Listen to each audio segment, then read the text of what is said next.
Hello everyone, welcome back to healthy flavours. నేను మీ సునీత కిరణ్. ఈరోజు నేను మీకోసం ఒక ఇంట్రెస్టింగ్, టేస్టీ అండ్ హెల్దీ రెసిపీని తీసుకొని వచ్చానండి. అదే జొన్న రొట్టెల రెసిపీ. జొన్న రొట్టెలు చేయాలంటే చాలామంది ఇబ్బంది పడతారు, భయపడతారు. ఎందుకంటే విరిగిపోతాయి, చేయడానికి రావు అని. నేను ఇక్కడ ఈ రెసిపీని అన్ని టిప్స్తో పాటు చూపిస్తున్నానండి. కాబట్టి బిగినర్స్ కూడా చాలా ఈజీగా ఈ రెసిపీని చేసేసుకోవచ్చు. ఈ జొన్న రొట్టెల వల్ల హెల్త్ బెనిఫిట్స్ ఎన్నో ఉన్నాయండి. వీడియోని కంప్లీట్గా వాచ్ చేసి రెసిపీని తప్పకుండా ట్రై చేయండి, మీకు నచ్చుతుంది. అలాగే సాఫ్ట్గా కూడా ఈ జొన్న రొట్టెలు వస్తాయి. మీరు కనుక ఈ ఛానల్ని ఫస్ట్ టైం వాచ్ చేస్తున్నట్లయితే ఈ హెల్దీ ఫ్లేవర్స్ ఛానల్ని సబ్స్క్రైబ్ చేసుకొని రెసిపీస్ని ట్రై చేసి ఎలా వస్తున్నాయో కూడా కమెంట్స్లో పెడుతూ ఉండండి. ఇక మనం రెసిపీలోకి వెళ్ళిపోదాం. ఇప్పుడు జొన్నపిండి కలుపుకోవడానికి ఒక గిన్నె తీసుకున్నాను. నేను చెప్పిన పిండి నీళ్ల కొలత మీరు ఖచ్చితంగా ఫాలో అవ్వండి. మీరు గ్లాస్ కానీ బౌల్ కప్ ఏది తీసుకున్నా పర్వాలేదు. నేనైతే పిండిని పట్టించుకున్నాను. నేను చూపిస్తున్న గ్లాస్తో 2 గ్లాసులు నేను ఈ పిండిని తీసుకున్నాను. దీంతో నాకు 4 మీడియం సైజ్ జొన్న రొట్టెలు వస్తాయి. నేను ఇది షాప్ నుంచి తెచ్చుకున్నది కాదండి. జొన్న పిండి ఎప్పుడు పట్టించుకున్నా సరే నెల వరకు మాత్రమే వాడుకోవాలి. నెల దాటిందంటే ఆ పిండి పొడి బారిపోయి టేస్ట్ మారిపోతుంది. జొన్న రొట్టెలు సాఫ్ట్గా రావండి, క్రాక్స్ వచ్చేస్తాయి. అవి మీకు ఒత్తుకోవడానికి కూడా సరిగ్గా రావు. ఇదే ఫస్ట్ టిప్ అండి. మామూలుగా అన్ని టిప్స్ మనకు చాలా చోట్ల మనం చూస్తూ ఉంటాం, కానీ మన ఛానల్లోనే ఈ టిప్ చెప్తున్నాం. ఫస్ట్ ఇది ఫాలో అయ్యారనుకోండి, ఇక జొన్న రొట్టె చేయడం అనేది బిగినర్స్ కూడా చాలా ఈజీగా చేసేసుకోవచ్చు. నెల లోపల మీకు చక్కగా సాఫ్ట్ రోటీస్ వస్తాయి, ఏం ప్రాబ్లం లేదు. ఇప్పుడు నేను పిండి తీసుకున్నాను కదా, ఇంత మాత్రం సాల్ట్ యాడ్ చేసుకుంటున్నాను. ఫ్రెష్ పిండిలో ఏంటంటేనండి ఆ నట్టి ఫ్లేవర్ ఉంటుంది, చాలా టేస్టీగా ఉంటుంది అనమాట. సాఫ్ట్గా వస్తే మనకి ఏ ప్రాబ్లం లేకుండా మనం చేసేసుకోవచ్చు. ఇప్పుడు కొద్దిగా ఆయిల్ యాడ్ చేసుకున్నానండి. ఇలా యాడ్ చేసుకోవడం వల్ల జొన్న రొట్టెలు చాలా సాఫ్ట్గా వస్తాయి. ఇప్పుడు చూపిస్తున్న గ్లాస్తో 1.5 గ్లాసు వాటరు వేరే గిన్నెలోకి తీసుకుని బాగా బాయిల్ చేసుకోవాలి. బాగా వేడిగా ఉండాలండి వాటరు. వేడి నీళ్ళతో కలుపుకోవడం వల్ల చక్కగా జిగురు వస్తుంది. జొన్న పిండిలో జిగురు ఉండదు కదా, సో వేడి నీళ్ళతో కలుపుకుంటే చక్కగా జిగురు వచ్చి మనకి రోటీస్ చేయడానికి ఈజీగా ఉంటుంది అనమాట. ఇవన్నీ కూడా కొద్ది కొద్దిగా వాటర్ వేసుకుంటూ కలుపుకోండి. ఒకటేసారి వేసుకోవద్దు, 1.5 మాత్రమే పడుతుంది, కానీ కొద్ది కొద్దిగా వేసుకుంటూ కలపండి. చేతితో కలుపుకుంటే చాలా వేడిగా ఉంటుంది కదా, ఇలా ఏమన్నా గరిటె వాడుకోండి. ఇలా కలుపుకుంటూ వాటర్తో ఇలా చేయాలన్నమాట. దీంట్లో నేను ఏ గోధుమ పిండి కానీ ఏమీ కలపలేదండి. మళ్ళీ చెప్తున్నాను, యాజ్ టీజ్గా మీరు ఫ్రెష్ జొన్న పిండితో అయితే మీకు ప్రాబ్లం లేకుండా వస్తుంది. అదే మెయిన్ టిప్ అండి. మిగతా ఒత్తుకోవడం అన్నీ సెకండరీ టిప్స్ అనమాట. ఫస్ట్ ఇది మీరు ఫాలో అవ్వాలి. ఇప్పుడు ఈ గరిటెకున్నదంతా తీసేసుకొని కలుపుకొని అవసరం లేదు, వేడిగా ఉంటుంది కదా. ఇప్పుడు మూత పెట్టేసుకొని ఒక 3-4 నిమిషాలు పక్కన పెట్టేసుకోండి. ఇప్పుడు చేత్తో మనం ఆ వేడిని హ్యాండిల్ చేయగలం కదా, అప్పుడు దాన్ని ఇలాగా పిసుకుతూ చక్కగా ముద్ద వచ్చేలాగా కలుపుకోవాలి. ఈ మాత్రం తేమ అనేది సరిపోతుందండి. ఎక్కువ వాటర్ వేసేసుకోవద్దు, మళ్ళీ రొట్టె చేయడం కష్టం అవుతుంది. ఈ మాత్రం వాటర్ సరిపోతుంది. మీరు బిగినర్స్ అయితే కాస్త నీళ్ళు తక్కువ వేసుకుంటూనే కలుపుకోండి, మరీ ఎక్కువ అనేది వేసుకోవద్దు. అలాగని గట్టిగా కూడా ఉండకూడదండి పిండి. అలా గట్టిగా ఉందనుకోండి, రొట్టెలు ఏమవుతాయంటే సాఫ్ట్గా రాదు. ఎందుకంటే దాంట్లో తేమ ఉండదు కదా, వాటర్ కంటెంట్ ఉండదు. దానికోసం కరెక్ట్గా మీకు క్వాంటిటీ అనేది యాడ్ చేసుకోవాలి. చూసారా, నేను ఆ మాత్రం వాటర్తోనే కలుపుకుంటున్నాను. నేను కిచెన్ ప్లాట్ఫామ్ మీద వేసుకున్నానండి. కిచెన్ ప్లాట్ఫామ్ మీద ఇదంతా వేసుకొని ఇలాగా మనము కలపాలండి పిండిని. ఇలా చేయడం వల్ల ఏమవుతుందంటే జిగురు వస్తుందన్నమాట. జిగురు వచ్చి చక్కగా బ్లెండ్ అయ్యి ఏమవుతుందంటే రొట్టెలు చాలా సాఫ్ట్గా వస్తాయండి. మనం పుల్కా చేసుకుంటే ఎలా వస్తుంది, ఎగ్జాక్ట్గా అలానే వస్తుంది అనమాట. ఇలా ఖచ్చితంగా మనం ఒక 2 to 3 minutes అన్నా చేసుకోవాలి. ఆ పిండి ముద్ద చాలా సాఫ్ట్గా ఉండాలన్నమాట. నేను చెప్పిన ప్రాసెస్ ఫాలో అయ్యారనుకోండి, ఈజీగా చేసేసుకోవచ్చు బిగినర్స్ కూడా. చేతికి కొద్దిగా నూనె రాసుకున్నాను, చూసారా. నూనె రాసుకొని మళ్ళీ ఒక్కసారి ఇలాగా కలుపుకోండి.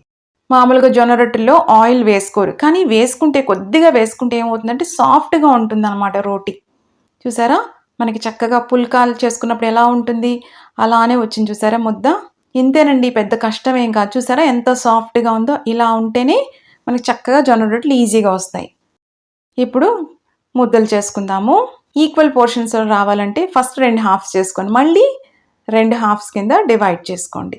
సరే, 4 అయినాయి. అన్నిటినీ ఇలాగ బాల్స్లో చేసి పెట్టుకోండి. వీటిని ఇందాక మనం పిండి కలుపుకున్నాం కదా, దాంట్లో వేసేసుకొని మూత పెట్టేసుకోండి. ఎందుకంటే తేమ అనేది ఆరిపోకూడదు అనమాట. ఇప్పుడు చూసారా, అరచేతి కింద పెట్టుకుని ఇలాగ అంటూ ఉండాలన్నమాట. మెల్లగా దాన్ని ప్రెస్ చేయండి, జెంటిల్గా అనమాట. ప్రెషర్ ఎక్కువ పెట్టద్దు. గోధుమ పిండిలాగా ఎక్కువ సాగదు కదా దానికోసం. ఇప్పుడు సెంటర్‌లో ఇలాగ వేలు పెట్టి లైట్‌గానే పట్టుకోండి అక్కడ. జస్ట్ ఇలాగా రోల్ చేస్తూ ఉండండి. జస్ట్ అలా పట్టుకున్నారు చూసారా? ఇలాగా రోల్ చేస్తూ ఉండి ఇటువైపు థంబ్‌తో బొటన వేలుతో ప్రెస్ చేస్తూ ఉన్నారనుకోండి చక్కగా ఇది ఇలా ప్రెస్ అవుతుంది. చూసారా? మెల్లగా చూపిస్తున్నాను అందుకే నేను. బొటన వేలుతో ప్రెస్ చేస్తున్నాను. అలాగే కుడి చేత్తో నేను టర్న్ చేస్తున్నాను. లేకపోతే మామూలుగా పుల్కాలు ముద్ద మీరు ఒత్తుకుంటారు కదా ఇలాగా, అలాగనా ఒత్తుకోవచ్చండి. ఏమీ ఇబ్బంది లేదు. అలా కూడా వస్తుంది. ఇప్పుడు ఒత్తి చూపిస్తున్నానండి. మామూలుగానే మనం రోటీ ఒత్తుకుంటాం కదా! అలాగే డైరెక్ట్‌గా ఒత్తేసుకుంటున్నాను.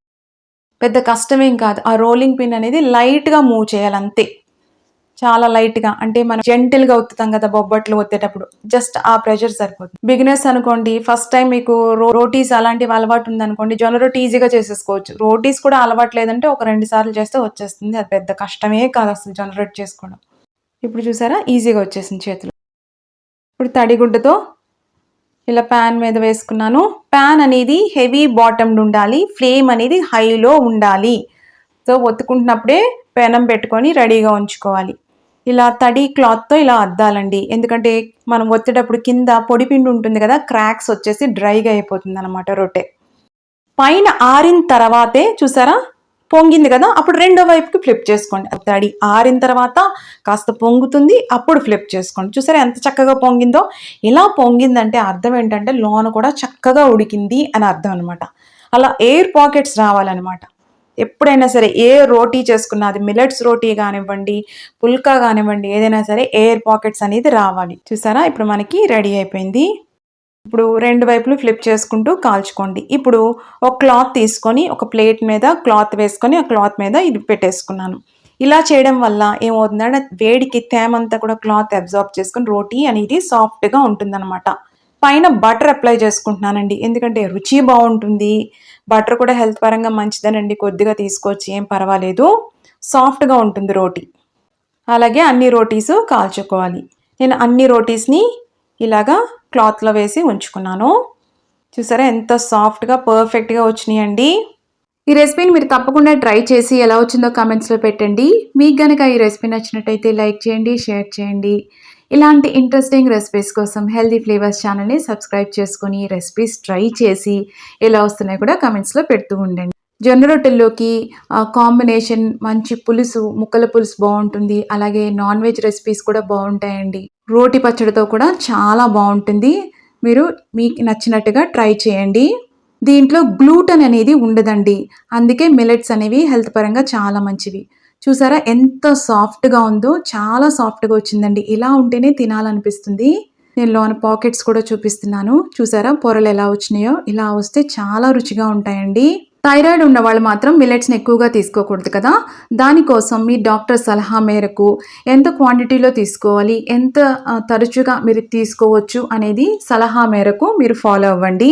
ఇక నేను కాజు మసాలా కర్రీతో సర్వ్ చేశానండి. ఈ కాజు మసాలా కర్రీ దీంట్లో ఈ నట్స్ ఉంటాయి కదా! దీంట్లో గుడ్ ఫ్యాట్స్ ఉంటాయి. అలాగే ఫైబర్ ఉంటుంది, ప్రోటీన్ ఉంటుంది. కంప్లీట్‌గా ఇదొక హెల్తీ మీల్ అని చెప్పుకోవచ్చు. ఎప్పుడు నాన్స్‌తోనే కాదండి. ఇలాగ హెల్తీగా కూడా మనం ఆప్ట్ చేసుకొని మంచి మీల్‌ని ఎంజాయ్ చేయొచ్చు. ఈ కాజు మసాలా కర్రీ రెసిపీ కూడా నేను అప్లోడ్ చేస్తున్నాను. అది కూడా మీరు వాచ్ చేసి తప్పకుండా ఈ 2 రెసిపీస్ ట్రై చేయండి. మళ్ళీ మరొక ఇంట్రెస్టింగ్ రెసిపీతో మిమ్మల్ని కలుస్తాను. అంతవరకు stay healthy, happy. Thank you.